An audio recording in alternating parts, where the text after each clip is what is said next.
Transamérica 925. Pergunte ao doutor. Oferecimento: Hospital Monte Sinai. Porque hoje o que importa é poder confiar. Sabin Sinai. O plano de saúde dos hospitais Albert Sabin e Monte Sinai. Nós vamos tratar aqui hoje no nosso Pergunte ao Doutor das novidades, as tendências e as novidades mais recentes da reprodução assistida. Nós estamos aqui mais uma vez com a doutora Fernanda Policeni, ginecologista, especialista em reprodução assistida, talvez uma das maiores autoridades do assunto aqui em Juiz de Fora, pelo que me consta. E ela esteve recentemente em Copenhague, na Dinamarca, em um congresso europeu de reprodução assistida e vai trazer algumas novidades, compartilhar conosco aqui algumas novidades sobre o que foi dito, o que foi estudado, o que foi mostrado. Doutora Fernanda, antes de mais nada, é sempre um prazer receber você aqui. Seja muito bem-vinda. Muito obrigada, Marcelo. O prazer é todo meu e obrigada pela oportunidade de falar de um tema assim tão importante. Né? É muito fundamental. Eu gostaria de começar de forma bem simples. Como definir, simples para a senhora, né? Para a gente não. Como definir a reprodução assistida, doutora Fernanda? Então, a reprodução assistida é uma área da medicina que vai auxiliar as pessoas que não conseguem ou que não podem ter uma gravidez natural, espontânea, nessa jornada. Sim. Né? Então, ela atende tanto casais inférteis, que não conseguem a gravidez espontaneamente, quanto casais homoafetivos, femininos e masculinos, mulheres solteiras que querem ter uma gravidez solo, homens Sim. solteiros, pacientes com câncer que precisam preservar a fertilidade antes do tratamento oncológico, pacientes que querem postergar a maternidade também, né? E aí preservam, congelam os óvulos para poder utilizá-los num futuro, no momento mais oportuno. Então é a área da medicina que lida com essas questões.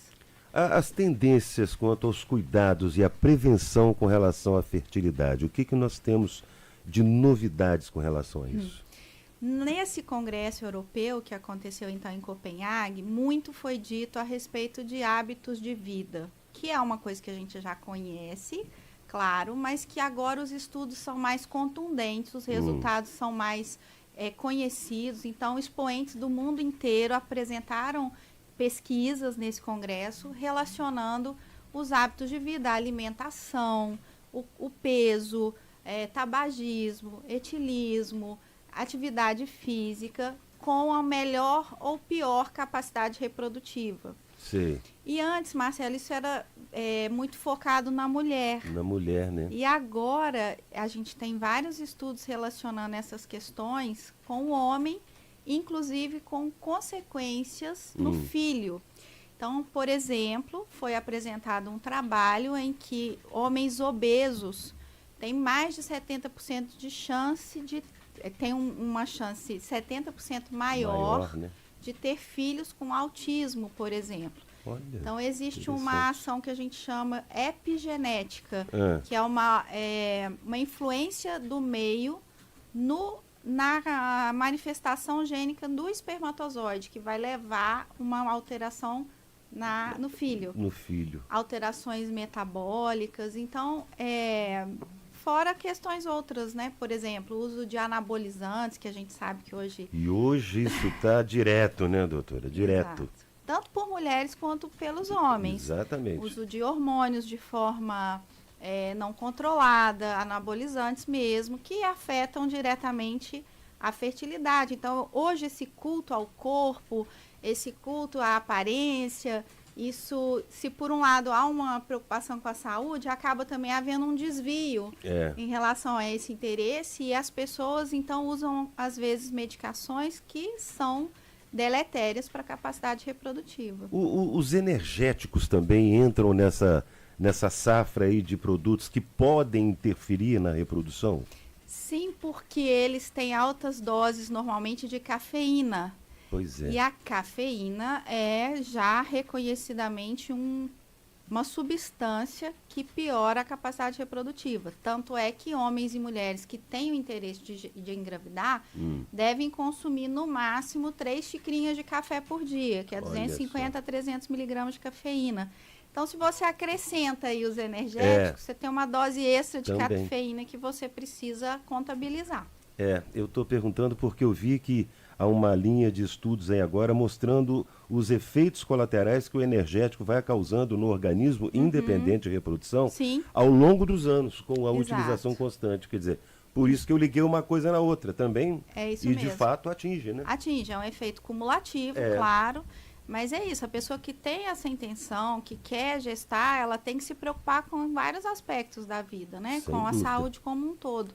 Porque isso pode determinar o tempo que ela vai levar para conseguir a gravidez. Aí é que está. Qual a importância, por exemplo, da prevenção da fertilidade e de ficar atento à questão da idade, especialmente da mulher, né, que em função de projetos próprios, como a senhora bem disse, está adiando cada vez mais a maternidade.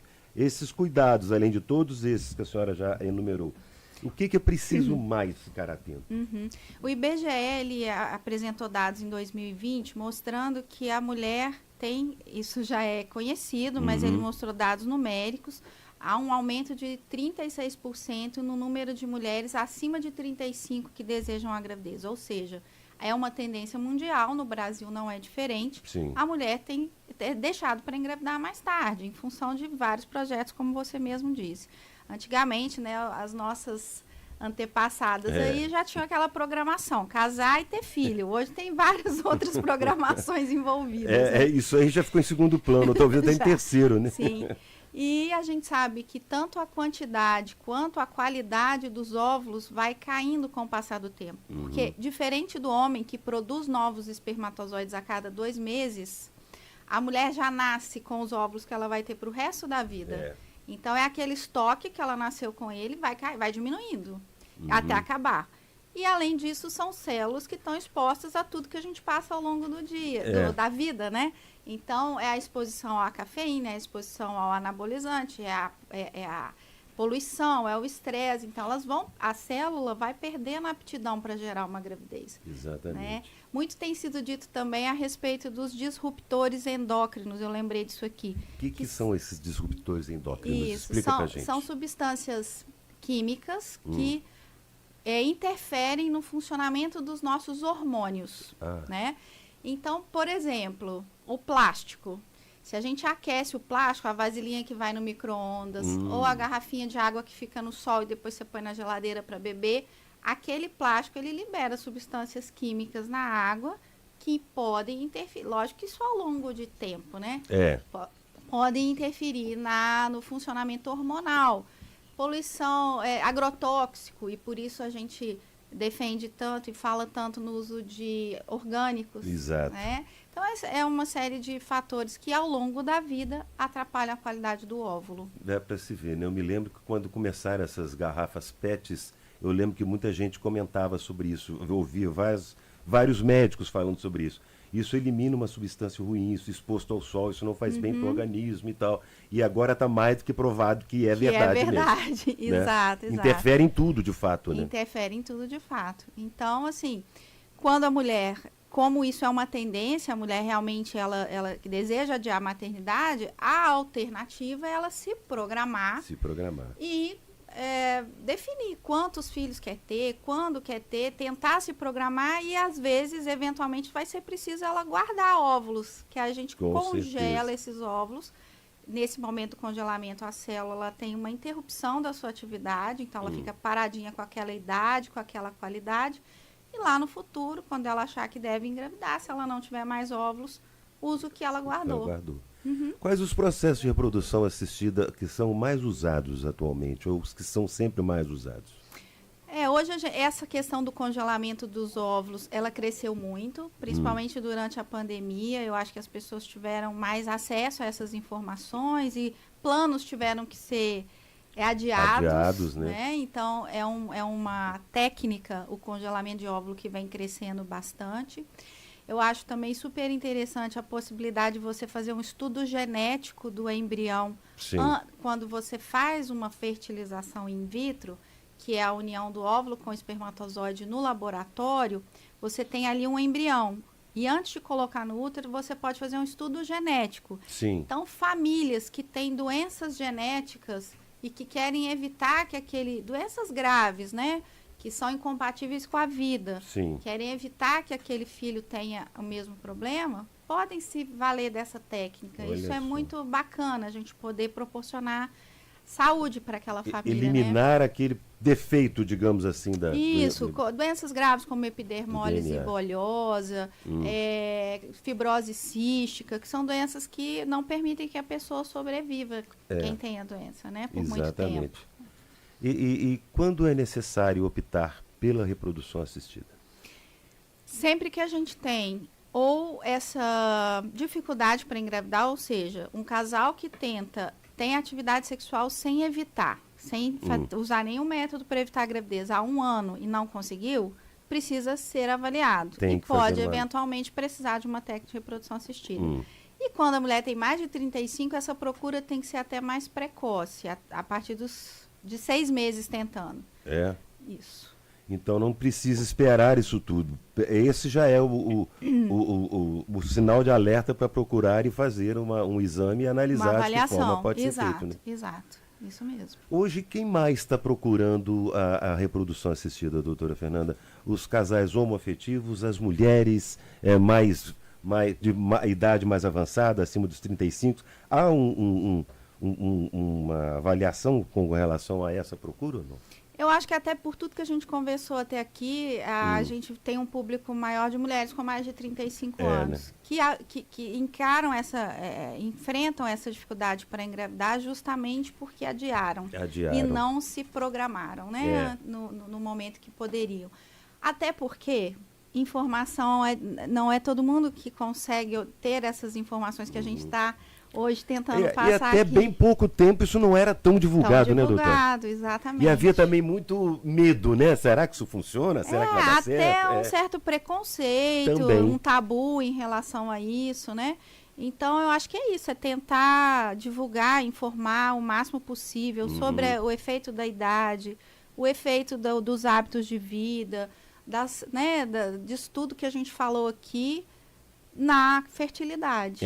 Se você, principalmente as mulheres que estão aí na plenitude da fertilidade hoje e não querem ter filhos agora, tá na hora, né? De pensar nisso. Tá na hora de começar a se planejar. Exato. Não, eu só vou ter... Porque é muito comum a gente ouvir isso. Não, primeiro eu vou me formar, fazer especialização, me estabelecer, depois eu vou ter filhos. Isso, né? Que é muito comum. Então tá na hora. Você tá na faculdade aí começando, ó, pensa nisso agora. Pensa como vai ser. Eu acho que tudo é planejamento. A gente planeja tanta coisa na vida, né? E é muito comum a mulher chegar ao ginecologista e se preocupar em evitar a gravidez, né? Esse é o foco principal. Chega novinha lá, vamos evitar. Mas ninguém fala sobre planejar a gravidez em si. Um dia ela vai querer. Quando vai ser, né? Isso aí. Doutora Fernanda Policeni, a senhora tem alguma coisa mais a acrescentar? Por favor, fique à vontade. Eu queria dizer que, pensando nessa questão da informação, ontem a gente atingiu no nosso Instagram 10 mil seguidores. É mesmo? Parabéns! Que maravilha! Porque é um canal onde a gente tenta divulgar bastante coisa importante, relevante e com fundamento científico, que eu acho que isso é fundamental. Né? Isso aí. E, então, eu queria convidar as pessoas para visitar-nos lá no Instagram, Clínica Nidos, no nosso perfil. Sim. E tem muito vídeo, tem muito artigo publicado, muita coisa interessante para quem quer saber, mais detalhes sobre isso que a gente conversou aqui. Eu sempre recomendo isso também. Eu falo com as pessoas, às vezes você leu alguma coisa na internet, em algum lugar, na postagem de um amigo, de um conhecido. Não, isso é fato, foi um amigo meu que postou. Não, procura um local específico, um local científico, um estudo científico que vai te mostrar exatamente o que é preciso. E eu sei disso porque eu acompanho. E a gente precisa, porque a gente precisa prevenir as fake news. Exatamente. Ali não vai ter fake news, ali é um estudo consolidado de cientistas, de gente especializada. Isso aí. Isso. Doutora Fernanda Policeni, ginecologista, especialista em reprodução assistida da Clínica Nidos. Aproveita, siga no Instagram. Obrigado, viu, mais uma vez pela sua participação e mais uma vez parabéns pelo trabalho que vocês desenvolvem de excelência aqui na nossa cidade. Tá, muito obrigada. Adorei estar aqui mais uma vez. Qualquer coisa a gente está às ordens. Com certeza já é sócia. Obrigado, doutora. Agora, Transamérica 940. Pergunte ao doutor. Oferecimento Hospital Monte Sinai, porque hoje o que importa é poder confiar. Sabin Sinai, o plano de saúde dos hospitais Albert Sabin e Monte Sinai.